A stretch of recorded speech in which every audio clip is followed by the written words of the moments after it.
जय माँ काली। हम सभी पर माँ की कृपा हमेशा बनी रहे। एक प्रश्न सभी के मन में उठता है और अक्सर लोग ऐसा कहते हुए सुने भी जाते हैं कि जो लोग यूएस में हैं या फिर जो यूएस के लोग हैं एशिया को छोड़कर, वो लोग इतने अमीर कैसे हैं। वो लोग तो किसी भी देवी देवता को नहीं पूजते, कोई कर्मकांड नहीं करते, तो उनके पास इतना धन संपत्ति और सुख समृद्धि कैसे है। इसी प्रश्न का जवाब इस वीडियो में है। अगर आपने इस वीडियो को पूरा सुना तो आपके मन का भ्रम दूर हो जाएगा और इस भ्रम के चलते भी लोग भ्रम में रहते हैं। देखिए, हर चीज का वैज्ञानिक प्रमाण ढूंढने जाएंगे ना तो विज्ञान भी एक जगह पर आकर खत्म हो जाता है, लेकिन अध्यात्म खत्म नहीं है, कहीं पर भी खत्म नहीं है, अनंत है। तो सबसे पहले तो आप ये समझिए, जो हमारे देश की भौगोलिक स्थिति है, जो हमारा देश जैसा उसकी बनावट जैसे है, कहा जाता है कि देवताओं की भूमि है। एक बात और, जब मुगल हमारे देश में आए, एक जगह पे ये लिखा हुआ है, वर्णित है, जब हमारे देश में मुगलों ने पहली बार कदम रखा तो उन्होंने कहा कि या अल्लाह, आपने जन्नत दिखा दी। ऐसा क्यों कहा उन्होंने? आप सोचिए यहाँ पर कि हमारे देश में 4 मौसम होते हैं, चारों बराबर होते हैं, हर तरह के फ्रूट, फल, सब्जियां, अनाज पैदा हो सकते हैं, नदियां, पहाड़, रेगिस्तान सब कुछ है, हर तरह के लोग हैं यहाँ पर, इतनी सारी भाषाएं हैं, फिर भी एकता है। इतना सब कुछ किसी भी देश में नहीं है सिवाय इंडिया के, सिवाय भारतवर्ष के। तो ये वाकई में जन्नत ही है। अगर आपको थोड़ा सा भी समय मिले तो इस बात को जरा गौर करिएगा, इस बात पे जरा फोकस डालिएगा कि अपने देश जैसा दुनिया में कौन सी ऐसी कंट्री है जहाँ पर 4 मौसम बराबर होते हैं, बारिश, ठंडी, गर्मी।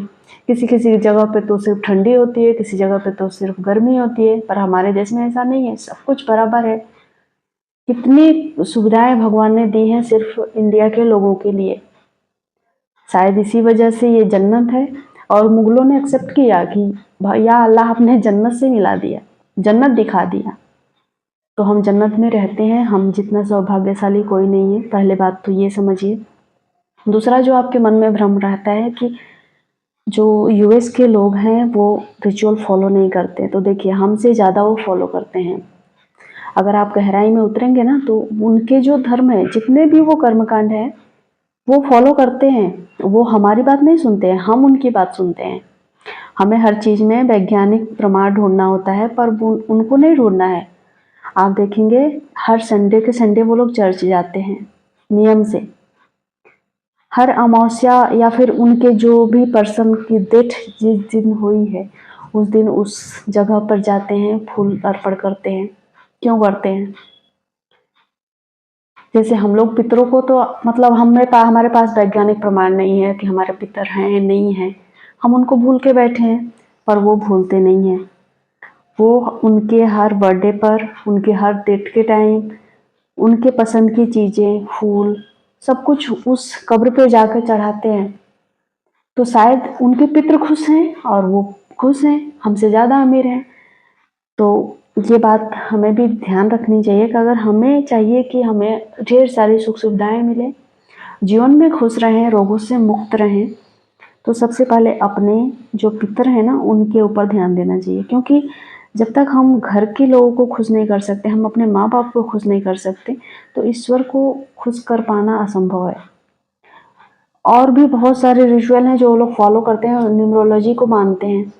हर एक पॉइंट पे, हर एक उनकी गाड़ी या फिर बंगला नंबर, हर एक नंबर को वो बहुत ध्यान करते हैं, रखते हैं हर चीज़ में।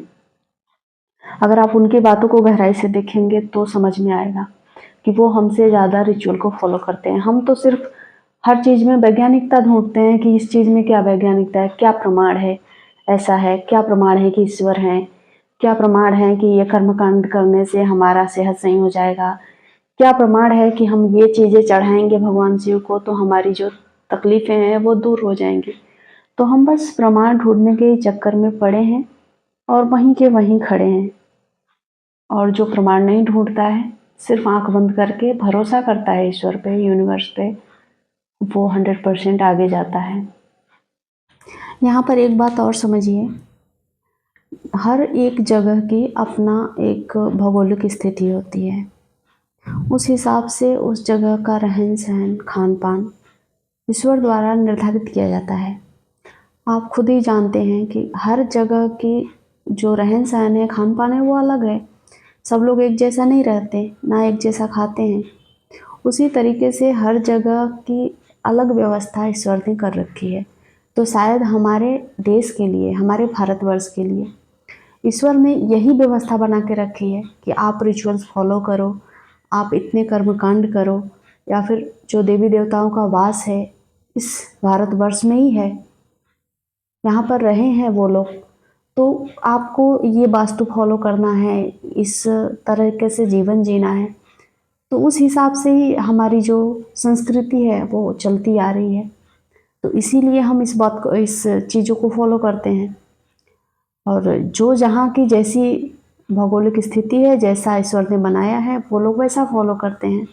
तो हमें इस भ्रम को एकदम से दिमाग से निकाल देना है कि लोग वहाँ के खुश हैं, हम नहीं खुश हैं। हम भी उतने ही खुश हैं, बस हम अपनी दुखड़े को गाते रहते हैं। ये पूरे देश की बात है। वो हम जितना दिखाते हैं ना, वो लोग उतना ही ज़्यादा छुपाते हैं। परिस्थितियाँ सबकी खराब होती हैं, सबके जीवन में सुख दुख हैं, हर देश में गरीबी है, अमीरी है, पर वो लोग छुपाते हैं और हम दिखाते हैं। फर्क बस इतना है। समझने वाली बात है। जो कुछ भी अध्यात्म से रिलेटेड हमारे जो देश में फॉलो किया जाता है, वो हमारे देश के लिए ही बनाया गया है, इसलिए फॉलो किया जाता है, और इसलिए हम इन सभी मान्यताओं को मानते हुए जीवन को जीते हैं। हमारी जो एक वास्तु बोलते हैं, हमारे देश की वास्तु ही ऐसी है कि हमें ये चीज़ें करनी पड़ेंगी। हमें इतनी सारी जो कर्मकांड, विधान, सब कुछ बताया गया है। हमारे देश की पूरी जो ग्रह स्थिति, वास्तु स्थिति, सब कुछ देखकर ही हमारे जो ऋषि मुनि थे वो लोग बनाए हैं। ऐसा नहीं है कि हम बस ऐसे ही किसी के कहने सुनने पर करते चले आ रहे हैं। ये सच्चाई है, हकीकत है। उम्मीद है इस वीडियो से आपका मन का जो भ्रम है वो ज़रूर हटा होगा। जय माँ काली।